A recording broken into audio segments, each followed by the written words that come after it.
Have you ever imagined losing everything simply because of a brief conversation in your native language? What if one short call, lasting less than a minute, was enough to unravel your entire world? The afternoon sunlight filtered softly through the vast windows of Luna and Olive, casting a gentle golden glow over the upscale Beverly Hills restaurant. Known for its fusion cuisine, luxurious decor, and meticulous service, Luna and Olive was a culinary haven for Hollywood's elite, social influencers, and power brokers. Reservations required weeks of waiting, and the dishes were priced to match the exclusivity of the clientele. At the heart of this grandeur stood Alisha Carter. At 28, Alisha was not only known for her refined elegance, but also for her exceptional dedication to her craft.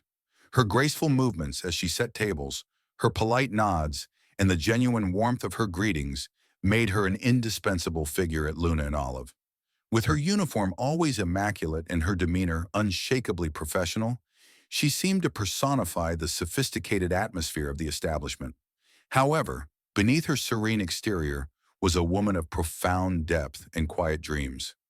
Alicia lived alone in a modest apartment on the outskirts of town, balancing her hectic work hours with caring for her aging grandmother, whom she affectionately called Nai. Her grandmother had raised her from childhood after Alicia lost her parents in a tragic accident. The two shared an unbreakable bond, forged through struggles and love. That particular Thursday had begun just like any other busy weekday at Luna and Olive. Guests arrived, impeccably dressed and eager to savor the restaurant's famed dishes. Servers glided effortlessly between tables, delivering culinary art to eager patrons. Alicia moved with practiced ease, ensuring each guest felt seen and catered to. It was during the quieter afternoon lull, between lunch and dinner services, when her phone vibrated softly in her apron pocket. Alicia glanced discreetly at the screen and her heart fluttered slightly upon seeing her grandmother's name displayed prominently.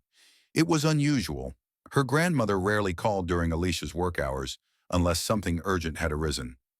Excusing herself gently from the bar, Alicia walked quietly behind a decorative partition designed to offer the staff a brief respite from the eyes of guests. She answered in Mandarin, her voice gentle yet concerned. Nai, everything okay? She asked softly. Her grandmother's voice, tinged with anxiety, explained briefly about a misunderstanding concerning her medication. Alicia quickly reassured her, confirming the proper doses and promising to visit later that evening. The entire exchange lasted no more than 30 seconds, a fleeting, heartfelt check-in between loved ones. Alicia ended the call, gently sliding the phone back into her pocket, and stepped back out into the restaurant area. She resumed her duties seamlessly, unaware that Julian Lancaster, a prominent millionaire and regular VIP guest, had silently observed the entire interaction from his favored seat. Julian Lancaster was known not only for his wealth but also for his exacting nature. He preferred order, predictability, and absolute control. As a regular patron, he expected staff to anticipate his needs precisely. Alicia had always served him flawlessly, knowing exactly how he preferred his drinks and the pace of his meals. But today, Julian's gaze was different. His eyes narrowed slightly, a cold suspicion clouding his usually composed features. Something about the brief conversation he'd overheard seemed to unsettle him. Although he did not understand a word of Mandarin, the unfamiliar sounds triggered a strange irritation, a subconscious feeling of exclusion. He watched Alicia closely, his discomfort deepening into something more troubling, a silent prejudice hidden beneath layers of a civility. Oblivious to Julian's scrutiny, Alicia continued her tasks, ensuring each table was impeccably prepared for the evening rush. Her close friend and coworker, Alex, noticed Julian's unusual demeanor and approached Alicia discreetly. Is everything all right? Alex whispered, sensing a subtle shift in the room's energy. Alicia smiled faintly, shaking her head slightly. It was just Nai, she explained softly. A small emergency. She's fine now. Alex glanced briefly towards Julian, his concern evident. He seems bothered by something, he murmured carefully. Alicia followed his gaze, noticing Julian's subtly tense posture and the way his fingers tapped restlessly against the crystal glass containing his untouched whiskey. Maybe he's just having a bad day, she replied optimistically, attempting to dismiss any lingering unease. But as Alicia returned to her work, Julian's discomfort did not dissipate. Instead, it lingered like a storm cloud, unseen by most but palpably oppressive to those who knew where to look. That evening, after the guests had departed and the staff had finished cleaning, Alicia stepped outside into the cool night air, feeling an unexplainable heaviness in her chest. She shook it off as mere fatigue from a long day. Yet deep within her, a nagging feeling persisted, hinting at a threat she couldn't yet articulate. At home, Alicia prepared a simple dinner and called her grandmother again. Hearing the gentle reassurance in her grandmother's voice, she finally relaxed, convinced the earlier incident was inconsequential. Yet unbeknownst to her, the wheels had already begun turning, set into motion by Julian's quiet yet potent influence. The following morning, Alicia's name was conspicuously absent from the restaurant's schedule. She stood in quiet disbelief, staring at the roster on the bulletin board as if it were an error needing correction. Nearby, her manager, Stephanie Brooks, hovered anxiously, her demeanor unusually tense. Stephanie approached slowly, avoiding Alicia's questioning gaze. "Alicia, we need to talk privately," she murmured quietly. Alicia followed Stephanie into the small, dimly lit office, tucked away at the back of the restaurant, her heart beginning to pound anxiously. Stephanie hesitated, clearly uncomfortable with the conversation about to unfold. "There's an issue about yesterday," Stephanie began, her voice barely above a whisper. "Your phone call in Mandarin, it was brought to our attention that it made some guests uncomfortable." Alicia felt the blood drain from her face, a chill spreading through her chest. "Stephanie, it was just a short call to my grandmother," she replied softly but firmly, trying to maintain her composure. Stephanie nodded sympathetically but avoided direct eye contact. "I know, Alicia, and personally I see nothing wrong. But Luna and Olive thrives on a specific image, and some of our most valued patrons have certain expectations." Realizing the gravity of Stephanie's words, Alicia asked hesitantly, "Are you firing me because of this?" Stephanie reached across the desk, sliding a small envelope containing Alicia's final paycheck towards her. "I'm so sorry," she whispered, her voice trembling with genuine regret. Alicia stared numbly at the envelope, her mind reeling from the surreal and abrupt end to her employment. Gathering her dignity, she stood up, quietly thanked Stephanie, and left the office, her footsteps echoing hollowly through the empty restaurant. Alex waited for her anxiously by the lockers, his face filled with concern as he noticed her pale expression. "What happened?" he asked, dread coloring his voice. Alicia's eyes glistened with unshed tears as she whispered, "They fired me, Alex. They actually fired me." And in that heartbreaking moment, Alisha Carter realized that the brief innocent call had not only ended her career at Luna and Olive, but had set the stage for an even greater battle to come. Alicia stood motionless beside the lockers, the harsh reality of her sudden unemployment sinking in. Her breath came shallow and quick as she fought the rising wave of panic.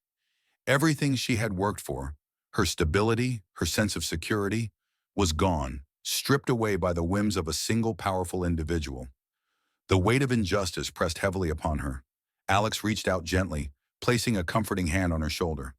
"Alicia, I'm so sorry," he murmured softly, his voice thick with shared grief.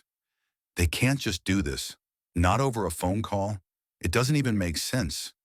She took a deep breath, steadying herself. "It's done, Alex," she said quietly, her voice barely audible above the hum of distant traffic outside. "I guess it didn't matter how well I did my job. One uncomfortable moment was all it took." Alex's eyes flashed with anger and determination.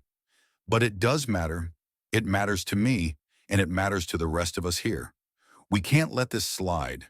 People deserve to know what's really going on here." Alicia shook her head slightly, overwhelmed by the immediacy of her situation.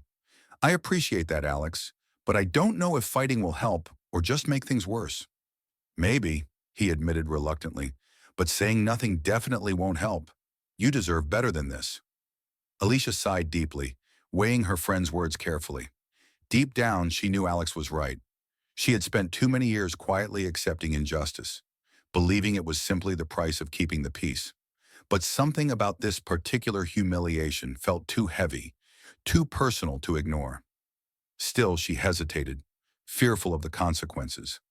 As they stood in silence, the restaurant's manager, Stephanie Brooks, stepped quietly out of her office, avoiding their eyes as she hurried past. Alisha watched her go, feeling a complicated mix of disappointment and empathy. She understood Stephanie's fear. She too had been trapped between the demands of power and the voice of her conscience. But Stephanie had chosen silence. Compliance over courage. Finally, Alisha straightened, her eyes clearing with newfound determination. "I need time to think, Alex," she said firmly. "I appreciate your support, truly. But let's talk tomorrow. Right now, I just need to breathe." "Of course," Alex said gently. "But know that whatever you decide, I'm with you." Outside, the afternoon sun was bright and blinding, as if mocking the shadows that had just enveloped her life. Alisha walked slowly to her car, her thoughts a whirlwind. She drove home mechanically, barely noticing the traffic or the familiar streets. Her small apartment, usually a comforting refuge, now felt cramped and oppressive, reflecting her inner turmoil. Sitting alone in the quiet of her living room, Alisha allowed the tears she'd held back to finally fall, each one representing a fragment of her dignity and dreams that had just been crushed. It felt unfair, cruelly so, to be punished for something as innocent as caring for family, for embracing her own identity. Her thoughts turned again to her grandmother, the woman who had given her strength throughout her life. How would she explain this to her? The shame and pain twisted in her gut, but Alisha knew she couldn't hide this from her grandmother, the woman who had taught her resilience above all else. She reached for her phone, dialing her grandmother's number slowly, her fingers trembling slightly. When the familiar, comforting voice answered, Alisha felt a fresh wave of emotion. "Nai," she began softly, her voice shaking despite her efforts to steady it. "Something happened today. I lost my job." There was a brief silence on the other end before her grandmother spoke calmly, her voice carrying wisdom gained through a lifetime of struggles. "Tell me everything, child," she urged gently, her tone soothing and patient. Through tears and occasional pauses, Alisha recounted the entire event. The phone call, Julian Lancaster's reaction, Stephanie's painful dismissal. Her grandmother listened quietly, offering no interruption, only the steady presence of understanding. When Alisha finished, her grandmother finally spoke. "This is not your shame, Alisha. This is theirs. You did nothing wrong. You showed love, loyalty, and strength. Never apologize for who you are." The simple, profound words comforted Alisha deeply, helping her reclaim a fragment of the dignity she felt had been stolen from her. Her grandmother's voice strengthened her resolve, reminding her that silence had never protected anyone. The following morning, Alisha woke feeling drained but clearer-headed. She found several missed calls and messages from Alex. Curious, she opened one of the texts and saw a link to a social media post. Clicking it, her heart raced as she read Alex's anonymous yet powerful words describing her unjust termination. "A friend of mine was fired yesterday, not for incompetence, rudeness, or neglect, but simply for speaking Mandarin to her grandmother for 30 seconds. This happened at a high-end restaurant that proudly serves Asian-inspired dishes." Think about that. Beneath the post, hundreds of comments had appeared overnight. Words of outrage, solidarity, and support poured forth. Alisha scrolled through, astonished and moved. The injustice she'd faced privately had now sparked a public outcry. Her phone buzzed again. Another text from Alex. "The news picked it up. People want to hear your story." Her pulse quickened as anxiety battled with resolve. Sharing her truth publicly would mean stepping into a spotlight she never sought, possibly facing further backlash. Yet staying silent meant allowing injustice to thrive, hidden behind polished facades and smiling lies. Drawing a deep breath, Alisha typed a brief response. "I'll talk." She barely had time to set her phone down before it buzzed again, this time with a call from a local news outlet eager for an interview. Hesitating only briefly, Alisha accepted, her voice stronger than she'd expected. That afternoon, sitting in front of cameras and bright lights, Alisha spoke her truth clearly and calmly. She explained the incident, her dismissal, and what it meant to her. As she spoke, she felt the empowering weight of countless unseen listeners, individuals who had experienced similar injustices but had lacked a platform or voice. By the evening her story was trending online. Messages of solidarity flooded in, far outweighing the few negative responses. As she read through each heartfelt note, Alisha realized something profound. Her voice, though initially quiet, had become a powerful force. This wasn't just about one unfair dismissal.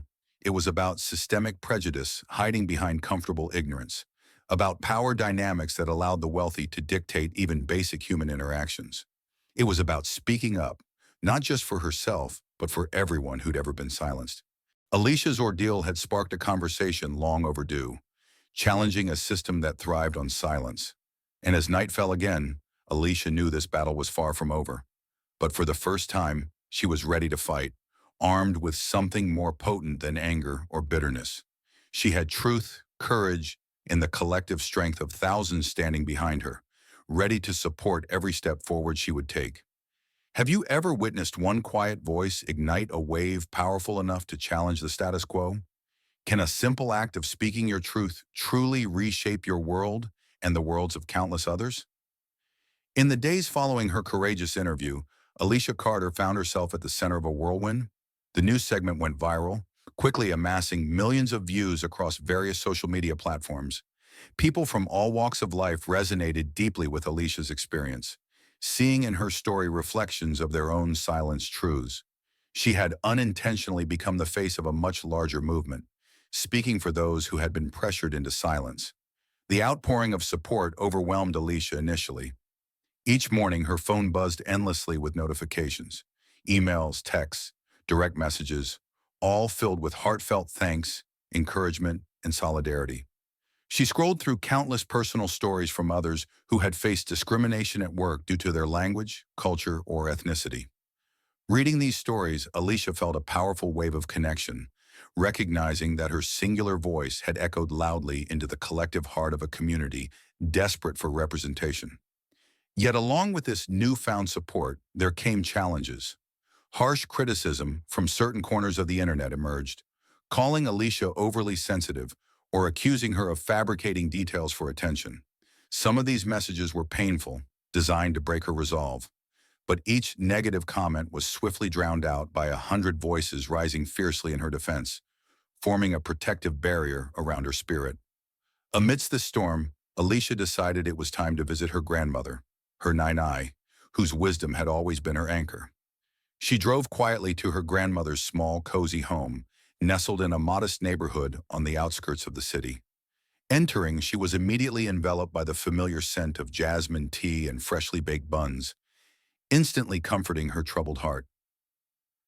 Nai, Alisha whispered softly, embracing the elderly woman tightly.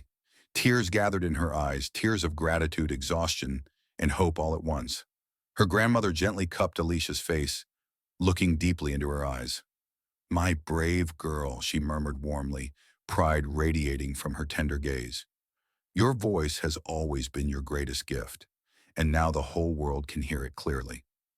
Over steaming cups of tea, Alisha poured out her heart, sharing her fears, dreams, and everything she had experienced since that fateful call. Her grandmother listened patiently, her eyes bright with unwavering confidence in Alicia's strength. You see, Alisha, her grandmother said calmly, her voice infused with gentle authority. This was never just about a job. It was about dignity, respect, and being true to who you are. Your courage has lit a spark, and now that fire can change things for good. Fueled by her grandmother's wisdom and the ongoing flood of encouragement from her growing community, Alisha felt ready to take a decisive next step. A prominent civil rights attorney had reached out, offering pro bono representation. The attorney, Grace Mitchell, known nationally for her dedication to fighting workplace discrimination, had watched Alicia's interview and immediately saw the significance of her case. Their first meeting occurred in a modest office downtown. Grace greeted Alisha warmly, her handshake firm and reassuring. Alisha, your courage has inspired countless people. Your case could set a powerful legal precedent, making clear that discrimination based on language or culture is absolutely unacceptable. Together, they drafted a formal lawsuit against Luna and Olive, and, notably, Julian Lancaster himself, alleging wrongful termination and workplace discrimination. When news of the lawsuit broke, it captured even greater public attention, placing further pressure on the restaurant and the millionaire whose prejudice had triggered this movement. The court proceedings were intense, closely followed by national media outlets. Alisha testified with dignity and grace, recounting her experience and its profound impact. Stephanie Brooks, visibly shaken by the intensity of the situation, also testified, finally admitting publicly the immense pressure Julian had exerted on the restaurant to dismiss Alisha. The climax of the trial came when Julian Lancaster was called to testify. Initially defiant, Julian soon crumbled under Grace Mitchell's relentless questioning. Forced to confront his biases publicly, he admitted that his discomfort stemmed solely from his own prejudices, not any wrongdoing by Alisha. This moment was transformative. Julian's admission resonated far beyond the courtroom, sparking a nationwide dialogue about hidden prejudices in professional environments. Companies everywhere scrambled to implement new diversity training and anti-discrimination policies. Luna and Olive issued a sweeping apology, announcing immediate structural changes within their management practices. Finally, the judge delivered a landmark ruling, firmly stating that Alisha Carter had indeed suffered unjust discrimination. He awarded her substantial compensation, symbolically acknowledging the importance of her case. The ruling became a powerful precedent for future discrimination lawsuits, solidifying Alisha's legacy within workplace rights advocacy. But even more significant than the legal victory was the emotional triumph Alisha felt. She had reclaimed her dignity, her voice, and her identity publicly and powerfully. After the trial, Alisha and Grace held a press conference outside the courthouse, surrounded by supporters who had gathered in solidarity. Speaking into dozens of microphones, Alisha addressed the crowd with heartfelt humility and resilience. This victory isn't just mine, it belongs to every person who ever felt silenced or unseen. Your voice matters, your truth matters. Let no one tell you otherwise. The crowd erupted in cheers, chanting her name and applauding her courage. Among them, Alisha saw Alex, tears streaming down his face as he cheered proudly, and her grandmother standing tall, her smile radiant with pride. In the following weeks, Alisha used her newfound platform to amplify other marginalized voices, launching an initiative that educated businesses about cultural sensitivity and inclusive workplace practices. Invitations to speak at universities and conferences poured in, and Alisha became a respected advocate, empowering countless individuals who once felt voiceless. Months later, Alisha revisited Luna and Olive, not as an employee, but as an honored guest. She was warmly welcomed by her former colleagues, who now viewed her as a hero who had helped transform their workplace for the better. Even Stephanie approached, offering a sincere apology for her earlier silence. "You've changed us all, Alisha," Stephanie admitted quietly, genuine remorse in her eyes. "Thank you." Alisha smiled warmly, accepting the apology with grace. But the true closure came from a handwritten letter she received from Julian Lancaster. It contained a heartfelt apology and an acknowledgement of his wrongdoing, along with news that he had committed significant funds towards scholarships supporting diversity and inclusion programs nationwide. Reading Julian's words, Alisha felt an unexpected warmth. His journey of reflection proved the power of her voice to ignite real, tangible change. Returning home that night, Alisha sat quietly, reflecting on the profound impact of her journey. A soft message notification appeared. It was from Alex. "You didn't just change their minds, you changed their hearts. Proud of you, always." Alisha smiled, her heart swelling with love and gratitude. The power of one voice, a voice that had been threatened, underestimated, and nearly silenced, had now transformed into a beacon of hope, guiding others toward truth and dignity. In the end, Alisha realized the most dangerous threat to injustice isn't loud protests or angry confrontations. It is the quiet, unyielding determination of someone brave enough to speak the truth, and that, more than anything else, is the voice that changes the world.